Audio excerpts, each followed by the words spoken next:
नमस्कार साथियों, आप सभी का अपने ही चैनल विजय धनुष में स्वागत एवं अभिनंदन है। तो आज हम लोग पढ़ने जा रहे हैं बीएससी फर्स्ट ईयर का मैथमेटिक्स, और उसमें हम लोग पढ़ेंगे रियल एनालिसिस। तो सबसे पहले हम लोग सिलेबस डिस्कस कर लेते हैं और मार्क्स डिस्ट्रीब्यूशन के बारे में जान लेते हैं, उसके बाद हम उसके आगे करें। तो चलिए देखते हैं। सबसे पहले ऊपर लिखिएगा बीएससी फर्स्ट।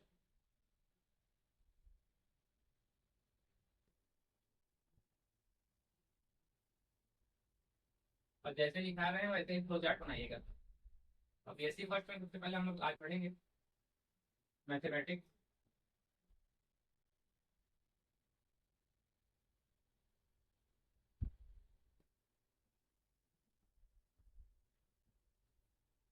तो सबसे पहले हम लोग जान लेते हैं कि मैथमेटिक्स में कितने पेपर होते हैं।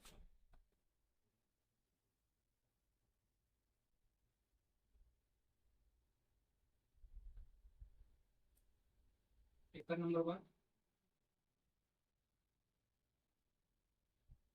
एंड पेपर सेकेंड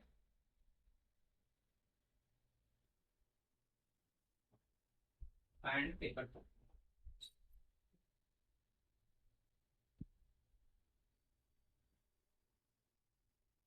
तो यहाँ पर बीएससी फर्स्ट ईयर में मैथमेटिक्स जो सब्जेक्ट है उसको 3 पेपरों में डिवाइड कर दिया गया है। जैसे कि आप लोग इंटर में पढ़े होंगे, मैथ को 2 पेपरों में डिवाइड किया था, वैसे ही यहाँ पर मैथ को 3 पेपर में डिवाइड कर लिया गया है। तो जो हमारा पेपर फर्स्ट है, पेपर फर्स्ट होगा हमारा जियोमेट्री।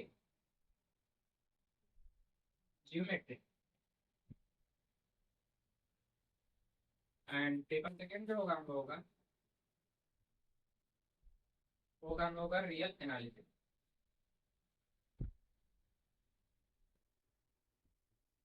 और इसी को बोलते हैं एलिमेंट्री एनालिसिस।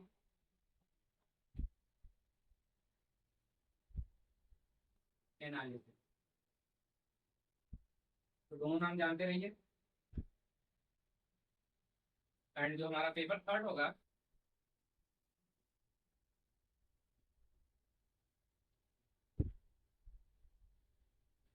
पेपर थर्ड होगा ओडी। जो पेपर थर्ड है हमारा, उसका नाम है ओडी। ये शॉर्ट फॉर्म है, इसका फुल फॉर्म ले लीजिए। Ordinary differential equation.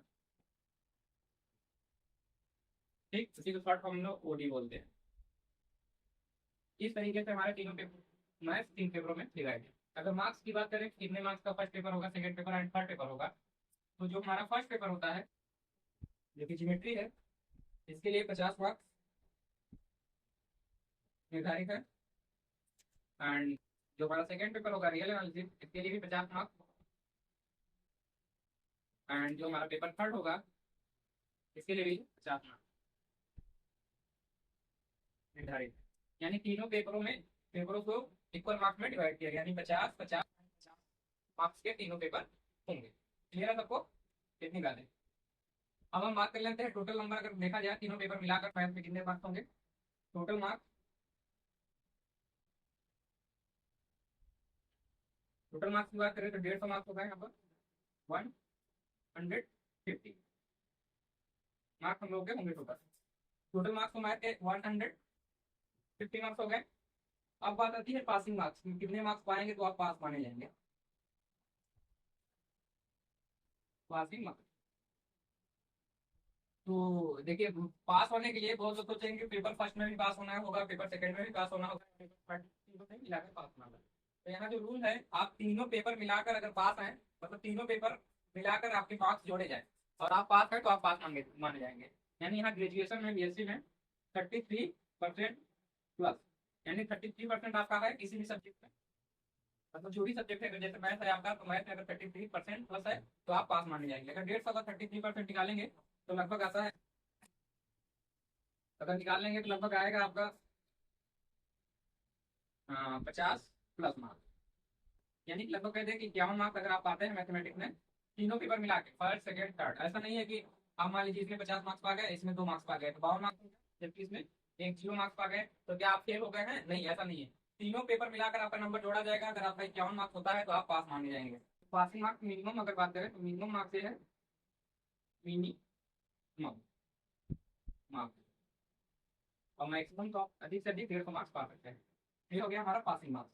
कोई भी डाउट ना रहे इसलिए पहले ही लेक्चर में हम यही सारी चीजें डिस्कस करेंगे, और साथ साथ में भी डिस्कस कर लेंगे कि क्वेश्चन किस तरीके से पूछे जाते हैं, और जो हमारा पेपर है वो पेपरों में जो मार्क्स डिवाइड कैसे डिवाइड है। तो यहाँ पर आप जान गए हैं पासिंग मार्क्स क्या होगा। अब पास होने के लिए हमने बताया है कि जरूरी नहीं है कि आप तीनों पेपर में पास हो, आप किसी दो पेपर को मिलाकर भी अगर आप 51 मार्क्स से ऊपर चले जाते हैं तो आप पास मानेंगे। ठीक, तो आप ये डाउट ना रहे क्या क्या तीनों पेपरों में अलग अलग पास होना है, ऐसा नहीं है। तीनों पेपरों को मिलाकर अगर आप पास है तो पास है। जैसे मान लीजिए इसमें पा गए 20 नंबर, इसमें पा गए 15 नंबर, और इसमें पा गए 30 नंबर, तो टोटल मिला के कितना होगा 20 20 40, और 15 कितना हो गया 55, यानी 51 से अधिक हो गया तो आप क्या है, मैथ सब्जेक्ट में पास है। तो यानी कि सब्जेक्ट में पास होना होता है, ना कि पेपर में। क्लियर है, इस बात को ध्यान में रखिएगा। अभी बहुत लोगों को यही डाउट रहता है तो सब करते रहते हैं कि इलाहाबाद यूनिवर्सिटी में पासिंग मार्क्स क्या है। तो जानते रहिए कोई भी पेपर हो, कोई भी सब्जेक्ट हो, सब में ऐसा ही रहेगा। तो क्लियर हो गया सबको। पेपर देखो आज हम लोग पढ़ेंगे पेपर सेकंड रियल एनालिसिस। बिठा दें।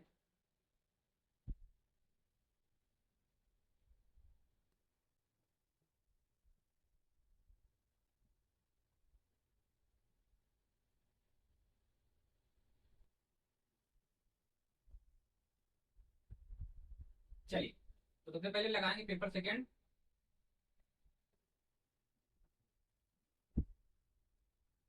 और इसमें लिखेंगे रियल एनालिसिस जो पढ़ने वाले हैं।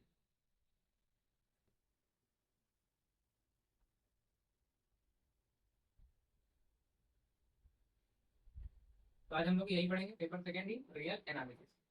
सबसे पहले जान लेते हैं कि रियल एनालिसिस जो हमारा पेपर है उसको किस तरीके से डिवाइड किया गया है। तो जो हमारा रियल एनालिसिस है पेपर है सेकंड, उसको 5 यूनिट में डिवाइड किया गया है।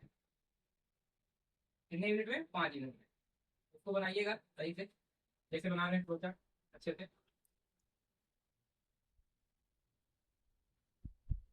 यूनिट 1,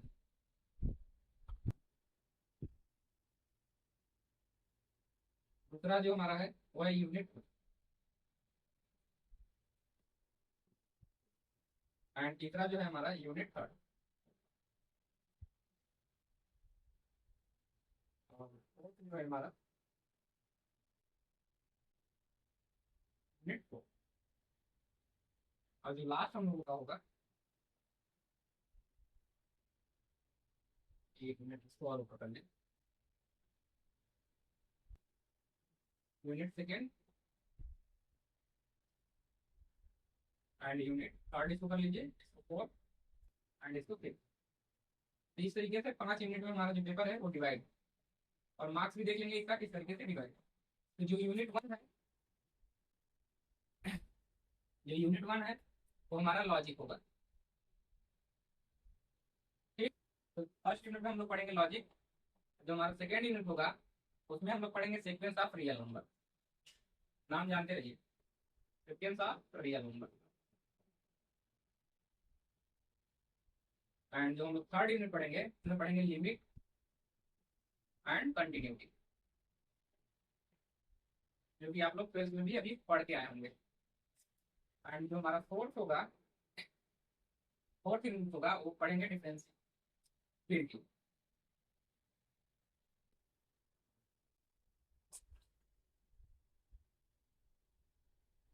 ठीक, एंड जो हमारा फिफ्थ यूनिट होगा उसमें पढ़ेंगे एप्लीकेशन ऑफ डेरिवेटिव। क्लियर, तो इस तरीके से हमारा 5 यूनिट में पेपर डिवाइड है। क्लियर, अब मार्क्स की बात कर लें किस तरीके से मार्क्स डिवाइड है। तो जो यूनिट नंबर 1 है, यूनिट नंबर 1 के लिए 10 मार्क्स के क्वेश्चन पूछे जाएंगे यूनिट नंबर 1 से, और यूनिट 2 से भी कितने मार्क्स के क्वेश्चन पूछे जाएंगे? 10 मार्क्स के। एंड यूनिट 3 भी कितने मार्क्स का पूछा जाएगा? 10 मार्क्स। ये सारी चीजें पता होनी चाहिए आपको बहुत अच्छे से, क्योंकि अगर आपको ये नहीं पता है तो आपके मार्क्स गड़बड़ हो जाएंगे, ये ध्यान रखिएगा। एंड यूनिट 4 की बात करें तो ये भी है हमारा 10 मार्क्स का। एंड यूनिट 5 भी क्या है? 10। देखिए, जो यहाँ पर इलाहाबाद यूनिवर्सिटी या सीएमपी का जिसके जितने भी अफिलिएटेड कॉलेज हैं, सीएमपी, आईएलटीसी, और भी जितने भी एसएस खन्ना हो गया, जितने भी मतलब कॉलेज हैं, सीएमपी हो गया, ये सारे सभी के सिलेबस एकदम सेम है, क्योंकि इलाहाबाद यूनिवर्सिटी से अफिलिएटेड है, इस वजह से इनके सिलेबस सेम है। और इनके जो पेपर होते हैं वो इलाहाबाद यूनिवर्सिटी द्वारा ही बनाए जाते हैं और एग्जाम भी उसके द्वारा ही दिया जाता है, भले ही कॉलेज का कॉलेज में एग्जाम हो और कैंपस का कैंपस में हो, उससे कोई मैटर नहीं रखता है। तो इस तरीके से हमारा मार्क्स डिस्ट्रीब्यूशन है। और ये भी ध्यान रखिएगा कि जैसे यहाँ पर क्वेश्चन पूछा जाएगा, जैसे इंटर में रहता था कि अगर मान लीजिए क्वेश्चन पूछना हो तो कोई टीचर लगभग 2 ही चैप्टर्स मान लीजिए सारे क्वेश्चन पूछ जाए, लेकिन यहाँ पर ऐसा नहीं है। अगर यूनिट 1 है तो यूनिट 1 से 10 मार्क्स के क्वेश्चन निर्धारित है कि 10 ही मार्क्स के क्वेश्चन पूछे जाएंगे यूनिट नंबर 1। और ठीक इसी प्रकार यूनिट नंबर 2 से भी 10 मार्क्स के क्वेश्चन पूछे जाएंगे। इसी प्रकार 5 यूनिट से क्वेश्चन 10-10 मार्क्स के पूछे जाएंगे। ऐसा नहीं है कि कोई 3 यूनिट पढ़ ले और सोचे कि हम 50 मार्क्स का कर लें, ये कभी संभव नहीं हो सकता। वो मैक्सिमम 30 मार्क्स कर सकता है, उससे अधिक नहीं कर पाएगा अगर वो 2 यूनिट छोड़ देता है। तो अगर बात करें क्वेश्चन किस तरीके से पूछा जाएगा, तो प्रत्येक यूनिट से 4 क्वेश्चन पूछे जाएंगे, जिनमें से 2 क्वेश्चन करना रहता है। तो क्वेश्चन का पैटर्न देख लीजिए। जैसे मान लीजिए क्वेश्चन नंबर 1 है, तो क्वेश्चन नंबर 1 में पूछा जाएगा फर्स्ट ए और बी, एंड सेकेंड पूछा जाएगा आपसे ए और बी। इस तरीके से आपको 4 क्वेश्चन पूछे जाएंगे, यानी आप ए करिए या बी करिए। पहले क्वेश्चन में पहले क्वेश्चन में आप तो ए कर सकते हैं या बी कर सकते हैं। फिर दूसरे क्वेश्चन में पहले के दूसरे क्वेश्चन में ए कर सकते हैं या बी कर सकते हैं। यानी इस तरीके से 4 क्वेश्चन पूछे जाएंगे और आपको करना कितने क्वेश्चन रहेंगे, 2 ही करने होंगे। अब पूछे ये 4 क्वेश्चन किससे जाएंगे, यूनिट नंबर 1 से। ठीक इसी प्रकार क्वेश्चन नंबर 2 होगा आपका। क्वेश्चन नंबर 2 में भी ऐसे ही रहेगा, फर्स्ट क्वेश्चन पूछा जाएगा ए और बी करके, और सेकंड क्वेश्चन भी इसी तरीके से रहेगा आपका ए और बी करके। क्लियर है। तो ऐसे 4 क्वेश्चन आपसे पूछे जाएंगे। यूनिट नंबर 2 हो गया है। क्वेश्चन नंबर 3 फिर ऐसे पूछा जाएगा आपसे, फर्स्ट में ए और बी करके, एंड सेकेंड ए और बी। समझ में आ रहा है सभी को ये सारी चीजें किस तरीके से क्वेश्चन आपके पूछे जाएंगे, question number 1, question number 2, question number 3। इसी प्रकार क्वेश्चन नंबर 4 भी पूछा जाएगा आपसे।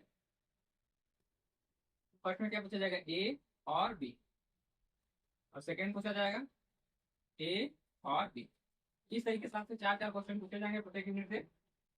आपको करने रहेंगे कितने क्वेश्चन करने रहेंगे, 2 क्वेश्चन करने से करने रहेंगे। तो आप जो आपकी चॉइस हो आप कर सकते हैं। जैसे बहुत लोग क्या करते हैं, ए कर देते हैं बी कर देते हैं, तो ऐसा नहीं आपको 10 मार्क्स मिल जाएंगे। यहाँ अथवा आर का मतलब अथवा है, या तो ए करिए या तो बी करिए। कभी कभी क्या होता है, बहुत लोगों को ए और बी आता रहता है, हो सकता है कभी कभी ऐसा भी रहता है कि पहले का दोनों आ रहा है, और कभी कभी ऐसा रहता है कि दोनों दूसरे का दोनों आता है। तो ऐसा नहीं करना, जब तक आपको या तो इसमें से एक करिए और इसमें से एक करिए, ठीक ऐसा करना रहता है। तो क्वेश्चन नंबर 5 में क्या होगा हमारा, क्वेश्चन नंबर 5 में ऐसे करके पूछा जाएगा ए और बी, और सेकंड ऐसे ही पूछा जाएगा इसमें ए और बी। इस तरीके से आपको एक यूनिट से 20 मार्क्स से पूछे जाते हैं, लेकिन करने होते हैं 2 ही क्वेश्चन, यानी 10 मार्क्स आपको मिलेंगे यूनिट नंबर 1 से, यूनिट 2, यूनिट 3, यूनिट 4, यूनिट 5। तो इस तरीके से आपका मार्क्स डिस्ट्रीब्यूशन है। क्वेश्चन का पैटर्न देखेंगे, इसी तरीके से आपसे पूछा जाएगा। तो इतनी बातें आपको समझ में आ गई होंगी। क्लियर है सबको। किसी को कोई डाउट होगा तो पूछ सकते हैं कमेंट में कि हाँ, और कोई भी चीज़ अगर जाननी हो तो बता सकते हैं। इतनी बातें क्लियर हो गई हैं सभी को। चलिए अब इसके आगे हम लोग देखेंगे। तो हम लोग सबसे पहले पढ़ेंगे अपना यूनिट नंबर 1।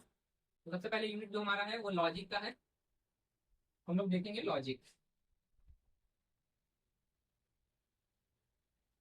तो हेडिंग लगाइएगा यूनिट 1।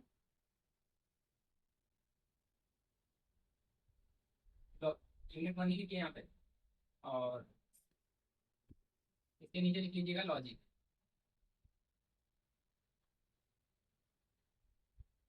हमारा जो टॉपिक रहेगा लॉजिक।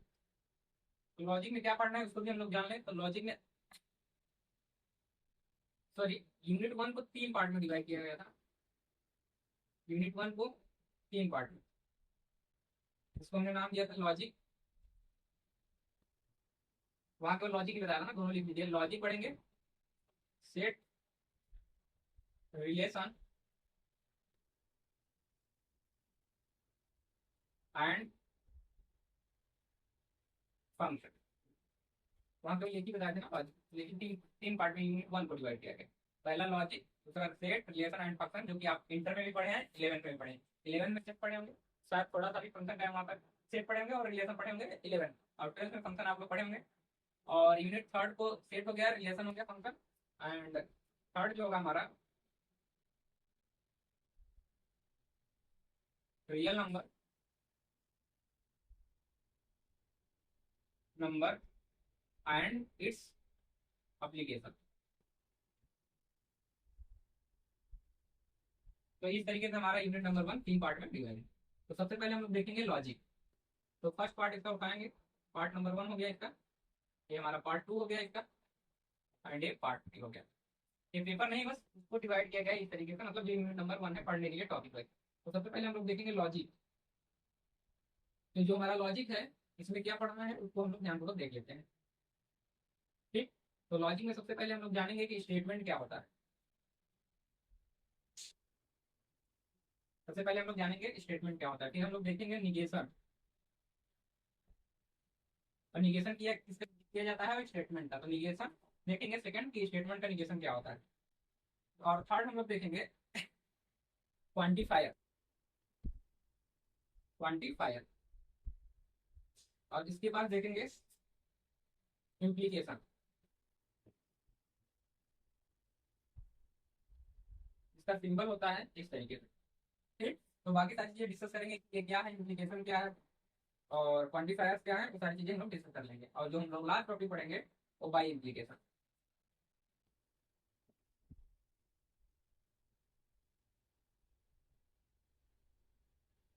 या इक्विवेलेंस भी कह सकते हैं, इसी को बोला जाता है इक्विवेलेंस। इक्विवेलेंस इसका जो सिंबल होता है इस तरीके से। और इनके सारे मीनिंग्स भी बताएंगे कि इसका क्या मतलब है, इसका क्या मतलब है, सारी चीजें हम लोग डिस्कस करेंगे। बाकी आप लोग जान लीजिए कि हमारे टॉपिक क्या पढ़ना है। तो इस तरीके से पढ़ेंगे लॉजिक में। हम लोग स्टेटमेंट पढ़ेंगे कि स्टेटमेंट क्या होता है, निगेशन क्या होता है, क्वांटिफायर्स क्या होते हैं, इम्प्लीकेशन क्या होता है, एंड बाई इम्प्लीकेशन क्या होता है, जिसको इक्विवेलेंस भी कहा जाता है। तो ये सारी चीजें क्लियर होनी चाहिए आपको कि क्या पढ़ना है। सबको समझ में आ रहा है? किसी को कहीं भी डाउट होगा तो बता सकते हैं। क्लियर हो गई इतनी बातें सबको? बिठा दे। चलिए।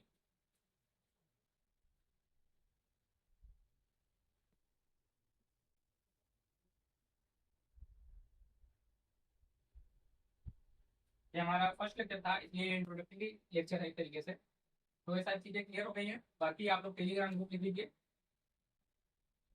टेलीग्राम ग्रुप ऐड हो जाइएगा, वहां पर जो भी आपको नोट्स चाहिए सारी चीजें आपको वहां मिल जाएगी। Small yes,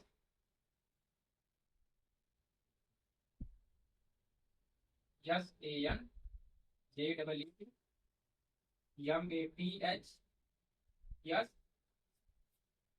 48। ठीक। तो टेलीग्राम ग्रुप है बीएससी फर्स्ट ईयर का, तो आप लोग टेलीग्राम में जुड़ जाइएगा, ताकि आप लोगों को सारी चीजें इन्फॉर्मेशन वहां पर मिल जाए जो भी यहाँ बीएससी फर्स्ट ईयर से ले बैठा हूँ। और व्हाट्सअप नंबर अगर लिखना चाहें तो लिख सकते हैं।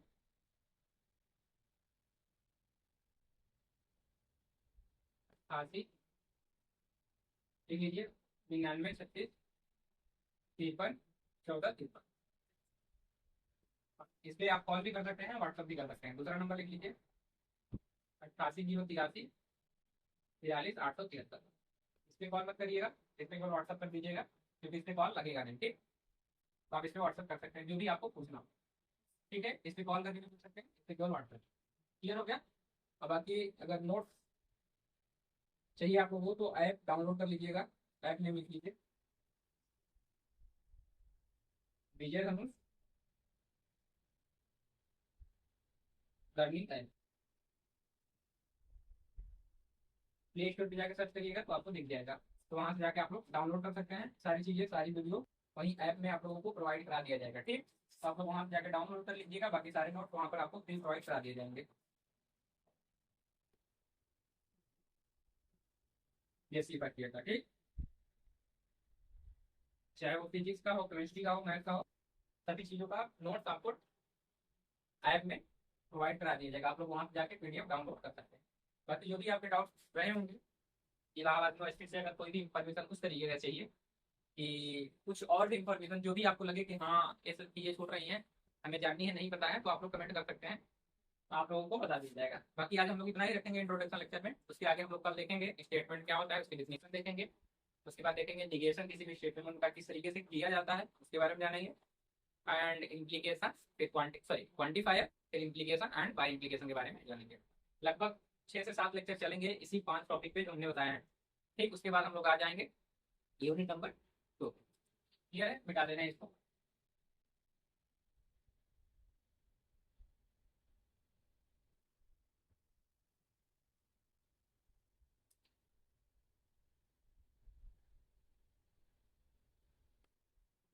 चलिए आज हम लोग इतना ही रखेंगे। बाकी वीडियो देखने के लिए आप सभी का बहुत बहुत धन्यवाद। वीडियो कैसा लगा आप लोग कमेंट में जरूर बताइएगा।